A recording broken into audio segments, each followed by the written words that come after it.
Good evening and namaskaram. A very happy Kartik Purnima to you. Glad to be here with all of you, and we will have a good time meditating together. Purnamis are really exciting days for meditation. So more about that a little later. Today morning, we spoke about Kapalbhati.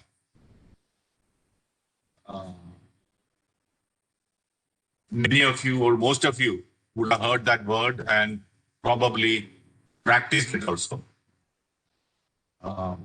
This is one practice that if you are serious about your either inner journey or having a good health and good intuitive powers, that one should be practicing. It's a very powerful kriya. It is one of the Shat Kriya, 6 practices kriya that would help us really grow in our silence within. Practices which help in our meditation. So this is basically a process in which we take a deep breath and exhale fast. We give importance to the exhalation. Fast exhalation, and the body will take care of the inhalation. When we do that, a lot of cleansing happens in your lungs because of the kind of breathing that we've been following for a long period of time. We probably has a lot of stale air, oxygen and prana in our lungs in certain parts which is not being used properly. You see, newborn babies, their stomach will go up and down because they breathe through the stomach, which means their lungs, the whole lungs expands. Whereas as we grow old, most of us breathe through the chest, which means we are not utilizing the full capacity of the lungs. So there will be certain areas which is not expanding and old air will still be there. It is not good for us. But when we start doing pranayama, yoga, kapalbhati and such practices, our lungs start expanding and expelling unwanted stale energy out. In the long run, it is very, very good. Kapalbhati means a shining face, a shining head. And if you practice it long enough, you will start emitting the inner light through your face.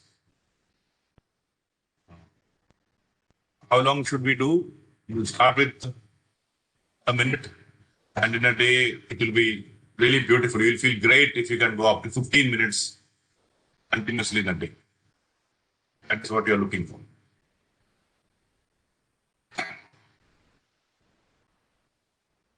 That's what something that we should all strive to do. Every day we are giving you one thing, so slowly the time required for your self journey is increasing. But these are things that are good for you. You make your own commitments. It's your life, your journey, and what you need to do, you need to do.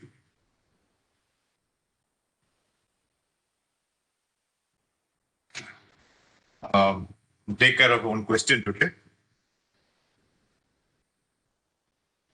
There was a question by Anil Mahta. He says, I keep doing meditation off and on. But if tensed, then can't do meditation. Can I do meditation any point of time or varying times on different days? Can I do meditation while lying down?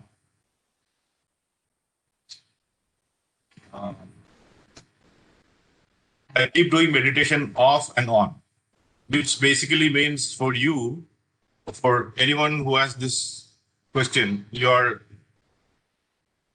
have started enjoying meditation. That's why you're doing it, at least once in a while. But it hasn't become a priority for you. For each one of us, meditation has to become a priority. If it becomes a priority, then life will change. You have to make it a habit. Then you don't have to think in terms of it becoming a priority. Like there are many things that in a day that we do without even thinking because it has become a part of our daily practices, daily processes. It is a habit. Meditation has to become a habitful because you are a person, you have a name, you have a role to play in this world. You have body, you have mind, you have an intellect. But you are none of these three. That is what spirituality teaches us. You are none of these three, you are the Atma, the soul, who is here to experience physicality. Whatever that would give you from the space of the soul, you are here for something. That something is your goal in life. But having taken birth, we don't remember that something. We think we are the body, we are the personality, made up of body, mind, and intellect. But we are all impermanent. At some point of time, we will exit this plane.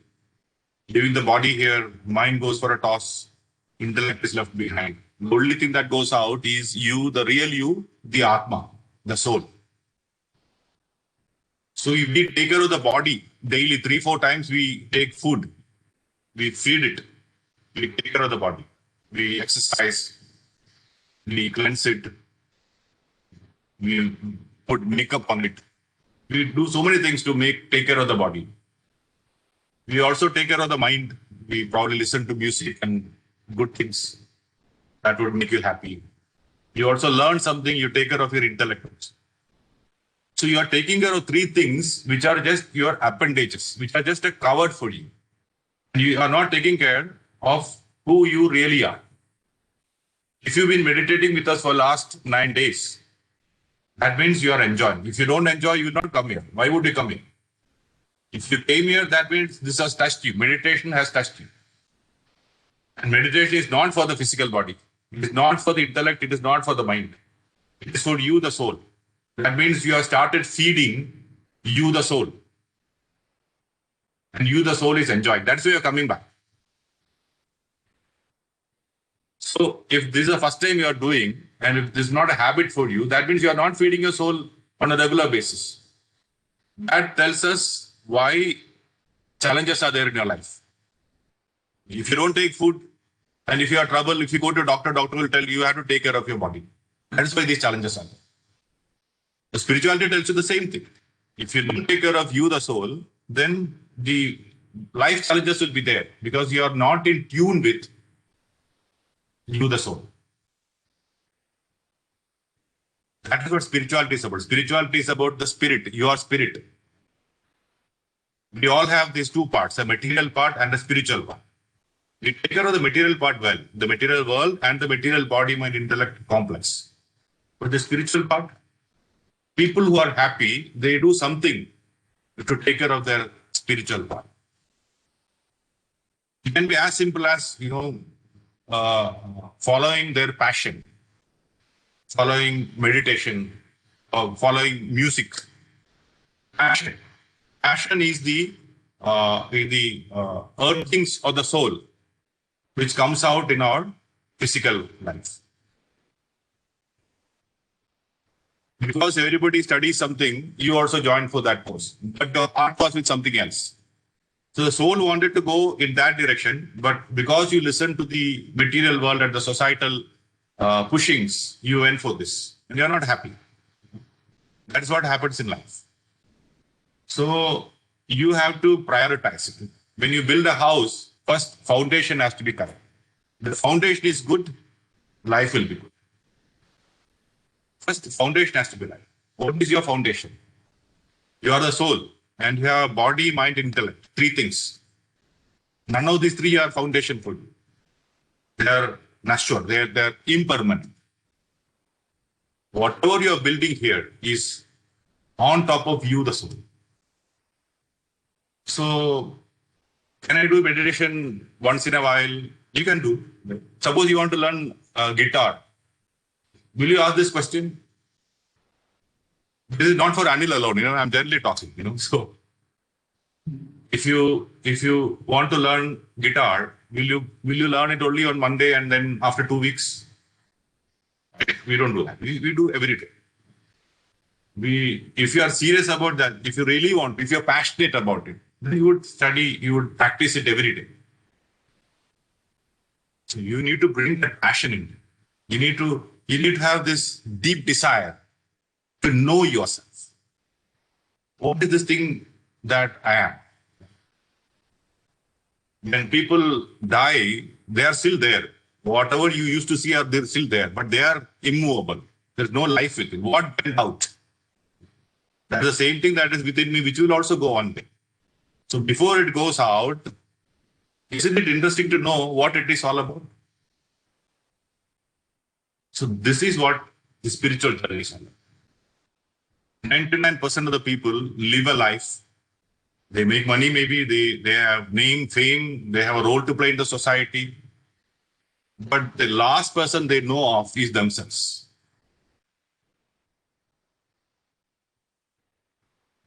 People who are happy are people who know something more about themselves than normal people. They know what would interest them. And they would feed that aspect of them. That's why we keep saying, follow your heart, follow your passion. To live, maybe there are other things you'll have to do. Keep doing. But what is your passion? What is it that makes you happy? We keep hearing people, I don't know, I have no happiness in it. You are not following your heart. Your heart will tell you. Heart is organ which gives you direction from the soul space. The soul is invisible and you are visible. So where is the connection? The connection comes through the heart. That's why in the spiritual field, everyone will say, follow your heart, follow your passion, follow what will make you happy. But what do? We look at the society and see what society wants, we'll do that. And we'll sacrifice our desire to do a certain thing. That's why we get all these challenges. So, when you are in a forest and if you're lost, if you have compass, I think I spoke about this. If you have compass, you will use the compass to find the direction, if you know the direction. In the same fashion, in life, your compass is your heart. The soul doesn't have a language of it. So the language is emotion. So it will push you, give you direction through emotion. What kind of emotion? Positive, loving emotion, not fearful emotion.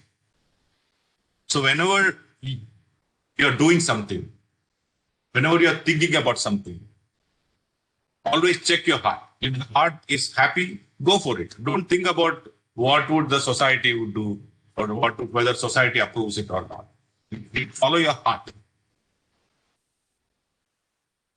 So in a forest area, how you will move with the compass, every now and then you'll check it.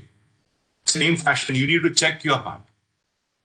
Every time you do something, you're cooking something, you have to put salt. You put a salt test, and then you are taking one more pinch. Then the heart says, no, put it back. In simple things, you have to start learning to follow the heart. If you do that, everything will become all right. But for you to follow that heart, you should be able to hear those emotional push. So that your mind has to become quiet. If that mind becomes quiet, then you will be able to listen to your intuition well. You will be able to listen to the language of the heart well. For that to happen, you have to meditate. You have to do your spiritual sadhana, spiritual practices. You cannot take it casually. You can take casually. Suppose I am a guitar teacher and someone comes every day. Someone comes once in 2 weeks. Is there something wrong? Nothing is wrong. Because the person who comes in 2 weeks, he wants to take it that pace.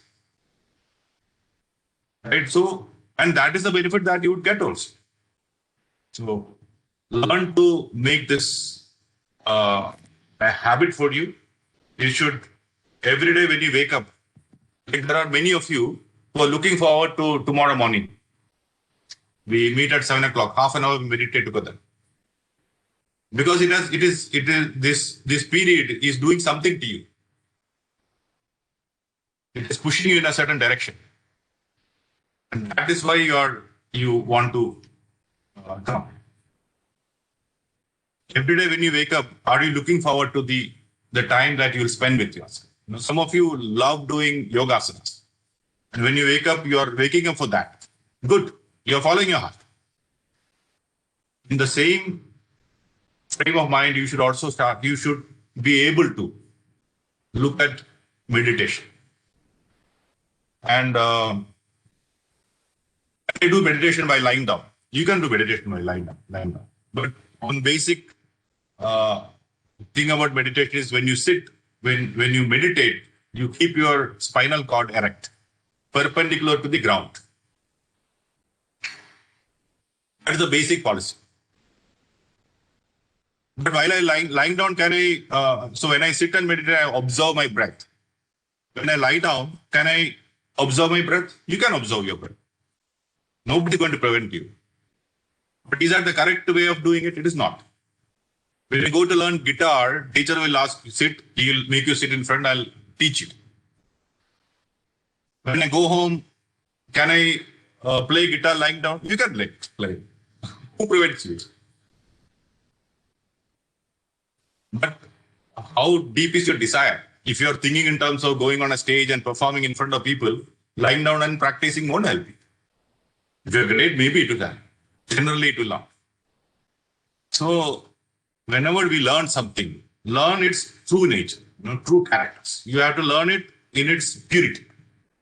And then you add whatever you want to add, whatever you want to delete. Because you have a certain goal with whatever you're learning. To absorb and get that goal, you have to do a certain amount, certain percentage of the effort.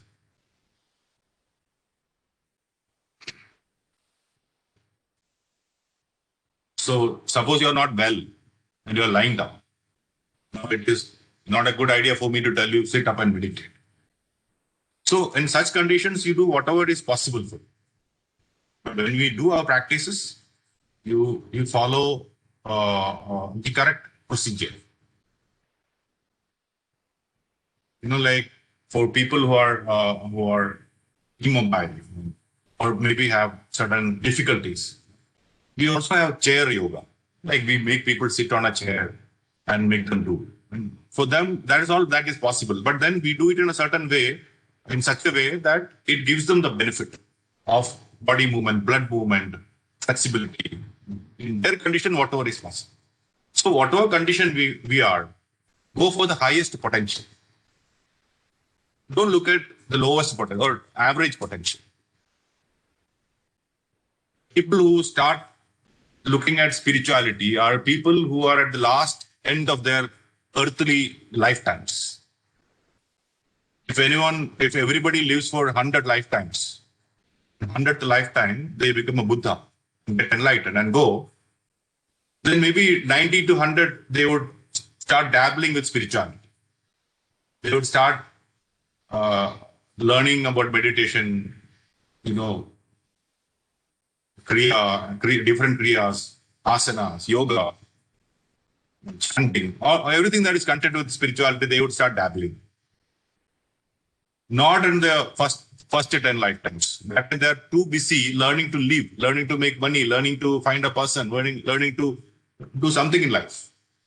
Only towards the end, they would a soul would generally start looking at his own inner growth. So everybody sitting here, you are at the fag end of your earthly career, so to say. You and I would have completed so many lifetimes. Right now, you have started looking at finishing that aspect and wanting to go back from wherever you came from. So, having reached that point, if you are here and if you have ever attended a meditation session, you are in that space. Because meditation is part of the spiritual process. A second standard student won't willingly go and sit in a 10th standard class. He won't connect with it. If you are grown, if you have studied a lot, then maybe 10th standard will appeal to you. Not for a kindergarten student. So if this interests you, this is the highest science. What is bigger than this? There is nothing bigger than this. The biggest is spiritual journey. The day you start meditating, we told you, there's a lot of celebration going up there because one more soul has taken the U-turn. You are all in that position. So you need to take this life seriously. You have to learn to live. Don't sit. This is not the life time for you to sit and out and grip and feel unhappy. Whatever is given to you, take it with full hand because it has come to you. Nobody up there is giving you. It has come your way because you have a certain energy, you have certain direction in life, certain blueprint you have created for yourself. That's where it is coming. Because it is coming, now deal with it. But deal with it as a third person. If somebody, someone in our family comes and asks you, this is what I'm going through, what do I do? You'll give advice. Moment to moment, you give the same advice to you. You watch as a third person. You will go through something. Something comes, something will happen in your head. There will be a certain kind of emotion. Everything will be there. But always try to detach yourself. You be the guru for yourself. You be the guide for yourself. But for you to watch yourself, for all these things that I'm saying, for it to happen, you need to have a mind which is calmer than normal people. And there are effective ways in which you can make your life calm. Meditation being one of them.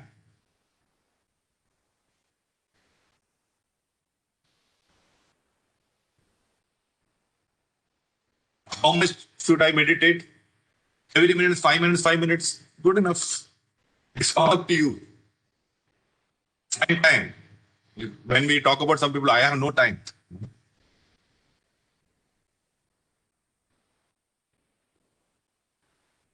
It is you who has to make it a priority. Someone was saying lack of time is a symptom of lack of priority. Correct, right? You check. When we have priority, we will find time. Time will come. The society is there.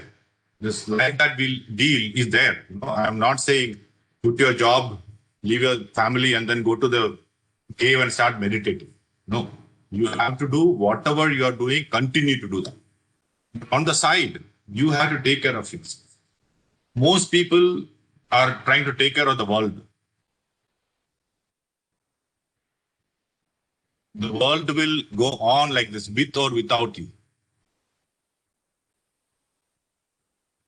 If your world has to be right, first you have to take care of your inner world. This is simple truth. I did not discover, invent, and all this. It's a simple life truth. World is a mirror. What is in front of you is nothing but a reflection of what is inside you. If you are happy, if you are generally happy, you'll tend to meet people who are happy. If you're unhappy in life, and you will also tend to meet people who are unhappy. And this equation is two ways. So that is why it is so easy for you to find what kind of nature you have, what kind of energy you have. If I'm happy, I'll meet happy people. That means if I'm meeting happy people, I'm happy inside, both ways. You want to know more about you? You look around and they will tell you what it is. The placement of people around you will tell you what kind of energy you have. If you meet happy people, you have happiness. If you meet aggressive people, there is aggression within you. You may not be an aggressive person, but there is aggression within you. That is what it is.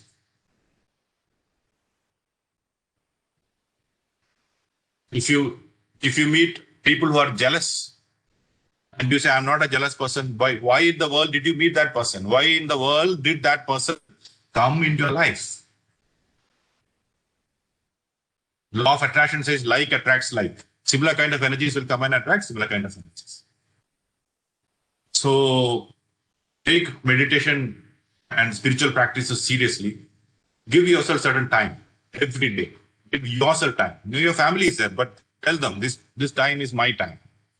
And they will thank you in due course because you will become a completely different person, setting the energy right in your home. And that's our duty. It is our duty to give the world the best of best. If we become right, our family will become right. Don't look at the other way. If the family becomes right, I'll become right. No. It's always we becoming right. That's why spirituality is so interesting. And also, sometimes people keep it away because the onus is on you. It is rightfully your duty to change the world. And not by changing the world, but changing you so that the world will become all right by itself. Law of attraction, like attracts like. Similar kind of things will always come to them. So, on that note, let us talk about Paurnami. Today is full moon, Kartika Paurnami. And all Paurnamis are phenomenal days for meditation. Because if you look at full moon, it's beautiful. Like whenever we see full moon, we keep looking at it. There is magic in it. There is a pull in it. So, what is a full moon? If you look at it from the perspective of light, it is nothing but the light of sun reflected back to us. Right? It is just sun's light coming. Only thing is, sun's light falls on Earth also, it falls on moon also. But right now, what we see in the full moon is the sun reflected back to us after absorbing certain frequencies into the soil of into the Atma of moon. Only a certain portion is getting reflected back. And the reflected back energy, the full sun energy is not coming. A certain portion is coming back. That energy is really beautiful for spiritual sadhana. It really helps us go inward. Absorbing that energy will really, really make it is like 1 day of full moon meditation is so many times of meditation on other days. So the most auspicious day is the full moon day, and the day before and after also. Almost similar energy will be there. But never miss a full moon day, full moon night. You meditate on that, wherever in the world you are. And today is also special because there is eclipse also. And eclipse again brings a certain different kind of sun's energy. So it's supposed to be the last lunar eclipse in this year. So a beautiful combination for a spiritual sadhak, seeker.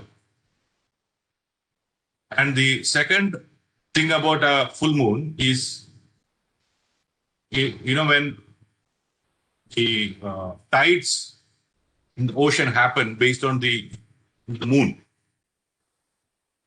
So because the moon's pull power affects the water. And we as human beings, we are made up of more than 70% of water.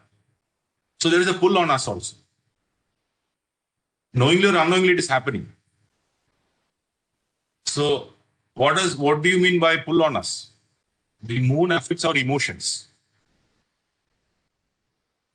So whatever emotion is there on that day, it will accentuate that. It will make it more deep, more of that, more intense.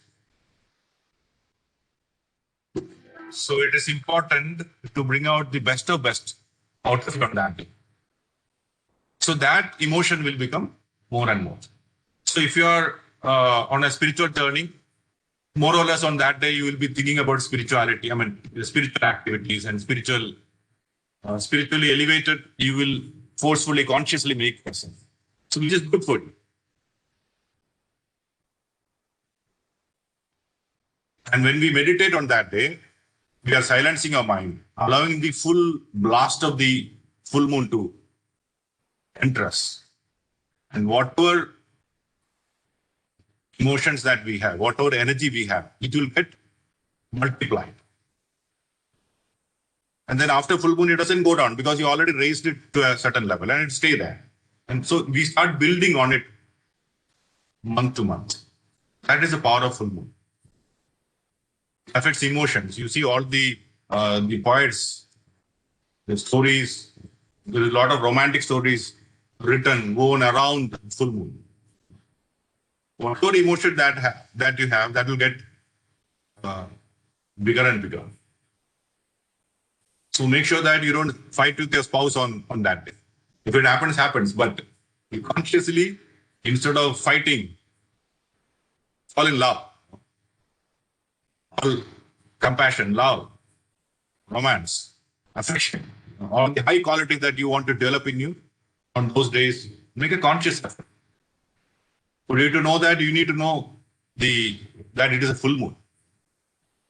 We look at the calendar for the date, not for full moon and new moon.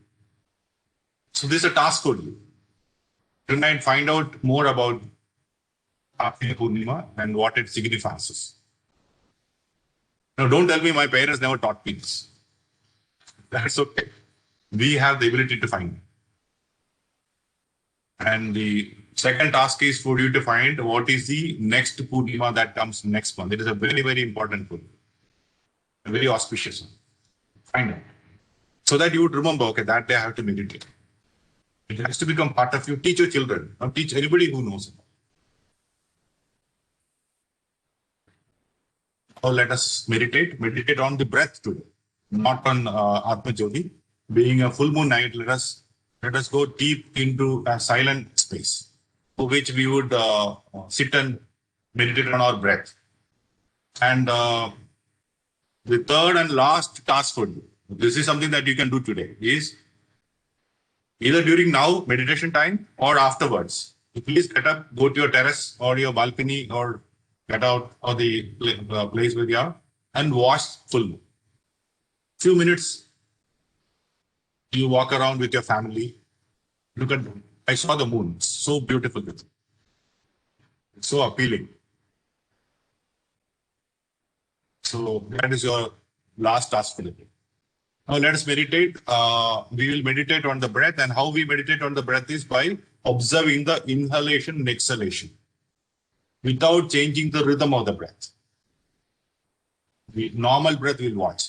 We'll clasp our hands, finger to finger, keep on your lap, cross your feet at your ankle, and relax your body, close your eyes, and start observing. Let's start doing it. Close your eyes.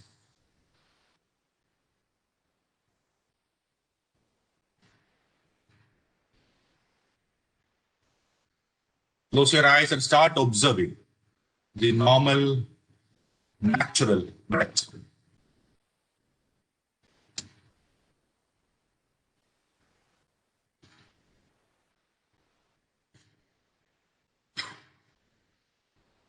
Let us sit without moving.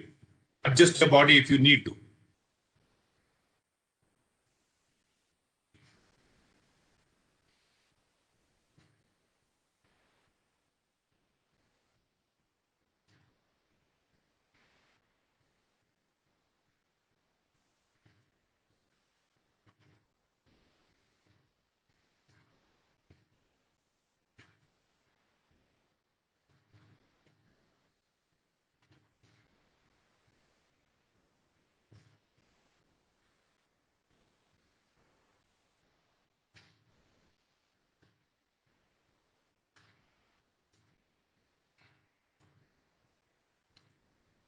Be with your breath.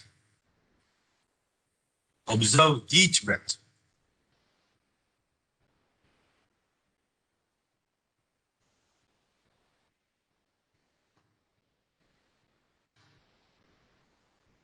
Observe each inhalation.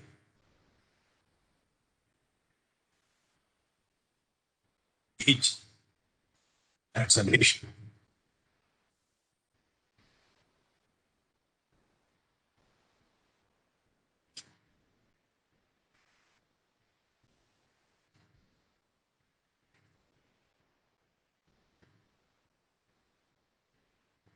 Do not change the rhythm of your breath.